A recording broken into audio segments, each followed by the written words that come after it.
So এখানে আমাদের একটা ম্যাট্রিক্স দিয়ে দিয়েছে এ। আমার প্রশ্ন সেম, সেটা হচ্ছে ফ্রি ভ্যারিয়েবল কী কী আছে বা ফ্রি কলামস কী কী আছে সেগুলো বলো, আর পাইভট ভ্যারিয়েবল কী কী আছে সেগুলো বলো। তো একদম সেম গল্প, সবার আগে আমায় চেক করতে হবে কোনো একটা ম্যাট্রিক্স কি রো ইকলন ফর্মে আছে কি না। যদি রো ইকলন ফর্মে থাকে দেন অনলি আমরা সেখান থেকে ইয়েগুলোকে বার করতে পারবো, ঠিক আছে। যদি রো ইকলন ফর্মে থাকে দেন অনলি, আর যদি না থাকে তাহলে আমরা করতে পারবো না। তো এখানে আমরা দেখতে পাচ্ছি এটা রো ইকলন ফর্মে আছে। কীভাবে বুঝলাম রো ইকলন ফর্মে আছে? বিকজ যেগুলো ডায়াগোনাল, ধরো এই ম্যাট্রিক্সের ডায়াগোনাল এলিমেন্ট কী কী, এইটা একটা ডায়াগোনাল এলিমেন্ট, এইটা একটা ডায়াগোনাল এলিমেন্ট, এইটা একটা ডায়াগোনাল এলিমেন্ট, আর এইটা একটা ডায়াগোনাল এলিমেন্ট। এই যে চারটে ডায়াগোনাল এলিমেন্ট আছে তার নিচে যে যাবতীয় এলিমেন্ট আছে সবকটা এলিমেন্ট যদি জিরো থাকে তাহলে বুঝে নেবো যে সেটা রো ইকলন ফর্মে আছে। যে কোনো ম্যাট্রিক্সের ডায়াগোনাল এলিমেন্টসের নিচে যে কটা এলিমেন্ট আছে সব যদি জিরো হয় তাহলেই বুঝে যাব যে ম্যাট্রিক্সটা রো ইকলন ফর্মে আছে, ঠিক আছে। তো তাই আছে এখানে সিনটা। এখানে আমাকে একটুখানি এক্সট্রা মুছে দিয়েছি আমি। এখানে আমাদের কী ছিল বোধহয় সম্ভবত এখানে সব জিরোই ছিল, রাইট, এটাই ছিল, ওকে। তো এবার তুমি আমাকে বলো রো ইকলন ফর্মে আছে আমরা জানতে পারলাম, তো ফ্রি ভ্যারিয়েবল কী কী হবে আর পাইভট ভ্যারিয়েবল কী কী হবে। তাহলে ফার্স্টে আমি কী চাই যে ফার্স্ট এলিমেন্ট যেন not equal to zero, free columns কোনগুলো হবে আর পাইভট কলমস কোনগুলো, ফার্স্ট এলিমেন্ট যাতে নট ইকুয়াল টু জিরো হয়। তাই প্রথম কলমটা চেক করলাম, দেখলাম হ্যাঁ first element is not equal to zero, match খেয়ে যাচ্ছে। তাহলে পাইভট ভ্যারিয়েবলের মধ্যে এটা আমি ধরে নিচ্ছি x1, বা আমি কলম 1 ধরে নিচ্ছি, এটা কলম 1, কলম 2, কলম 3, কলম 4, কলম 5। তাহলে পাইভট ভ্যারিয়েবলের মধ্যে আমার কলম 1 হয়ে যাচ্ছে। যে আমার ফার্স্টে এই কন্ডিশন স্যাটিসফাই হয়ে গেল, নেক্সট আমার কী করতে হবে, সেকেন্ড এলিমেন্ট আমার জিরো কিনা দেখতে হবে। এবার তাই এই কলমে চেক করছি সেকেন্ড এলিমেন্ট কি এখানে জিরো, দেখো এটা ফার্স্ট এলিমেন্ট আর সেকেন্ড এলিমেন্টে কি জিরো, অ্যান্সার হচ্ছে না, second element is not zero, এই sorry is not equal to zero কি না, এখানে কিন্তু সেকেন্ড এলিমেন্ট জিরো আছে। তাহলে কি কন্ডিশন স্যাটিসফাই হচ্ছে না, ফেল হচ্ছে। তাহলে এটা কোথায় চলে আসবে, ফ্রি ভ্যারিয়েবলের মধ্যে। বেশ, এখনও কিন্তু এই কন্ডিশন স্যাটিসফাই, আমি নেক্সট রোতে চেক করবো। নেক্সট রোতে কি আমাদের মানে নেক্সট কলম কি আমার second element zero, non zero, হ্যাঁ obviously non zero.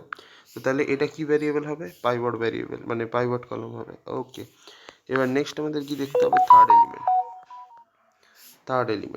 Third element not equal to zero কিনা চেক করবো। তো আমরা কোন কলমের প্রথমে দেখবো, এই কলমে কি third element not equal to zero, না, এখানে দেখো যে থার্ড এলিমেন্ট আছে সেটা জিরো। তো যদি সেইটা হয় then obviously condition fails, condition যদি ফেল হয়ে যায় তাহলে কোথায় আসবে, ফ্রি ভ্যারিয়েবলের মধ্যে পড়বে, তাহলে C4 এর মধ্যে এলো। এখনও third element not equal to zero পাইনি। নেক্সট কলমে চেক করলাম, এখানে কি third element not equal to zero, yes, condition is satisfied. তো যেই কন্ডিশন আমাদের স্যাটিসফাই হয়ে গেলো তাহলে এটা কোথায় চলে আসবে, পাইভট কলমের মধ্যে চলে আসবে, ইয়েস। তাহলে এবার নেক্সট আমরা ফোর্থ এলিমেন্ট চাই, বাট আর তো কলমই নেই, ফিফথ কলম তো লাস্ট কলম, তো যায় আসে না, এটা না চেক করলেও হবে। আমরা ফ্রি ভ্যারিয়েবল আর পাইভট ভ্যারিয়েবল পেয়ে গেছি, ওকে, খুব ইজি। চলো নেক্সট ম্যাট্রিক্স আমরা দেখবো।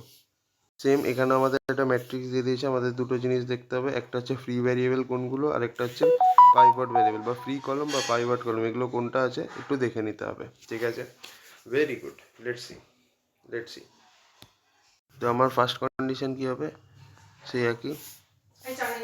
সবার আগে আমি কি চেক করবো, যে ফার্স্ট এলিমেন্ট যেন যে কোনো কলমের ফার্স্ট এলিমেন্ট যাতে নট ইকুয়াল টু জিরো হয়। তো এখানে কি আমাদের সেটা দেখতে হবে। তো এক মিনিট, এটা কেন মুছলাম আমি বুঝলাম না, নট ইকুয়াল টু জিরো। তো এইখানে দেখো, এখানে কি first element not equal to zero, yes, satisfy হচ্ছে। আচ্ছা আমি এটা লিখে দিই, কলম 1, কলম 2, কলম 3, কলম 4, first element is not equal to zero, this is একদম কারেক্ট। তাহলে এটা কন্ডিশন স্যাটিসফাই হচ্ছে, তাহলে এটা কোন ভ্যারিয়েবলে চলে যাবে, পাইভট কলম মানে পাইভট ভ্যারিয়েবল, ওকে। এবার নেক্সট, এটা যেহেতু স্যাটিসফাই হয়েছে, এবার আমার নেক্সট দেখতে হবে যে second element is not equal to zero কিনা। তো আমি এই রোতে চেক করবো, এই কলমে আমি দেখছি এই কলমে সেকেন্ড এলিমেন্ট যেটা সেটা হচ্ছে not equal to zero, condition satisfy হচ্ছে, তাহলে এটা C2, এটা পাইভট ভ্যারিয়েবলে থাকবে। নেক্সট আমাদের কি আছে, নেক্সট যেটা চেক করবো সেটা হচ্ছে third element is not equal to zero. আমি এই কলমে দেখছি এখানে কি third element not equal to zero, না, এখানে কন্ডিশন কি হচ্ছে, ফেল হচ্ছে। তো যদি ফেল হয় তাহলে এটা কোন ভ্যারিয়েবলে আসবে, ফ্রি ভ্যারিয়েবল, ওকে। নেক্সট আমাদের যেটা দেখতে হবে সেটা হচ্ছে এখনো স্যাটিসফাই হয়নি তো কন্ডিশন, আমাকে এটাই দেখতে হবে। আমি এই কলমে আসবো, এখানে কি আমাদের third element not equal to zero, yes absolutely. এই third element not equal to zero হয় তাহলে অবভিয়াসলি এটা তোমার কন্ডিশন স্যাটিসফাই হচ্ছে, তাহলে এটা তোমার পাইভট ভ্যারিয়েবলের মধ্যে আসবে, হয়ে গেল। So that's how you do this. আর এটা কিন্তু রো ইকলন ফর্মেই আছে, দেখতেই পাচ্ছ, ওকে। নাও হয়ে গেছে। তো একই গল্প, এখানে আমাকে ফ্রি ভ্যারিয়েবল কী কী হবে আর পাইভট ভ্যারিয়েবল কী কী হবে একটু বলো। তো এখানে দেখো C1 আছে, C2, C3, C4, C5, C6 আর C7। তো আমাদের এখানে একটা জিনিস দেখবে, প্রথমে আমরা দেখতে হবে যে ম্যাট্রিক্সটা আছে is it in row echelon form or not. তো রো ইকোলন ফর্মে আছে কি না বোঝার জন্য দেখতে হবে যে ডায়াগোনাল এলিমেন্টের নিচে যা যা আছে সব কিছু জিরো আছে কি না।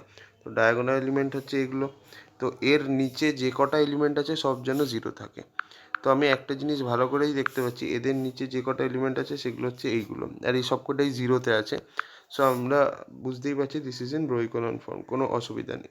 এবার ফ্রি ভ্যারিয়েবল আর পাইভট ভ্যারিয়েবল দেখবো। তাহলে আমাদের ফার্স্ট কন্ডিশন কি, ফার্স্ট এলিমেন্ট যেটা হবে, প্রথম যে এলিমেন্টটা হবে সেটা কি নট ইকুয়াল টু জিরো হতে হবে। তো এখানে আমি দেখছি প্রথম কলমেই সেই কন্ডিশন স্যাটিসফাই হয়ে যাচ্ছে। তো যদি প্রথম কলমেই কন্ডিশন স্যাটিসফাই হয়ে যায়, সো পাইভট ভ্যারিয়েবলের মধ্যে কলম 1 চলে আসছে। এবার নেক্সট কন্ডিশন দেখবো, that is second element not equal to zero. তো আমি এই কলমে চেক করলাম, এখানে কি সেটা স্যাটিসফাই হচ্ছে, সেকেন্ড এলিমেন্ট কি not equal to zero, no. তো এটা অবভিয়াসলি ফ্রি ভ্যারিয়েবলে যাবে। নেক্সট কি দেখবো, এখনও স্যাটিসফাই হয়নি, দেখতে হবে। থার্ড কলমে চেক করলাম, এখানে কি স্যাটিসফাই হচ্ছে, second element not equal to zero, yes satisfy হচ্ছে। তাহলে এটা কোন ভ্যারিয়েবলে যাবে, পাইভট ভ্যারিয়েবলে। Condition satisfied. এবার নেক্সট হচ্ছে third element not equal to zero কিনা কী করে চেক করবো। ঠিক আছে, third element not equal to zero কিনা এটা চেক করতে হবে। তো আমি এই অবধি দেখে নিয়েছি। ফোর্থ কলমে দেখবো, এখানে কি third element not equal to zero, yes দেখাই যাচ্ছে। তো এটা তোমার পাইভট ভ্যারিয়েবলে যাবে। এবং এবার নেক্সট কন্ডিশনটা কী হবে, ফোর্থ এলিমেন্ট যাতে নট ইকুয়াল টু জিরো হয়।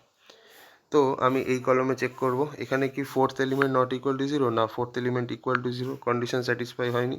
তাহলে এটা কি ভ্যারিয়েবল হবে, ফ্রি ভ্যারিয়েবল। আচ্ছা, এই কলমে এবার দেখবো, এখানে কি fourth element not equal to zero, এখানে কি fourth element not equal to zero, yes condition satisfied. তাহলে এটা কী হবে, পাইভট ভ্যারিয়েবল। যেই কন্ডিশন স্যাটিসফাই হয়ে গেল, এবার আমি দেখবো fifth element is not equal to zero কিনা। তো আমি এই কলমে দেখছি, এখানে কি fifth element not equal to zero, এখানে ফিফথ এলিমেন্ট যেহেতু নেই, তো এখানে তো এমনি কন্ডিশনটা স্যাটিসফাই হচ্ছে না। তো যদি কন্ডিশন স্যাটিসফাই না হয়, তাহলে এটা কী ভ্যারিয়েবল হয়ে যাবে, ফ্রি ভ্যারিয়েবল হয়ে যাবে। ঠিক আছে, তো তাহলে এই হচ্ছে গল্প, এই হচ্ছে গল্প। আই গেস এত কটা ম্যাট্রিক্স করার পরে আপনার ফ্রি ভ্যারিয়েবল আর পাইভট ভ্যারিয়েবল কী করে বার করতে হয় এটা আপনি শিখে গেছেন।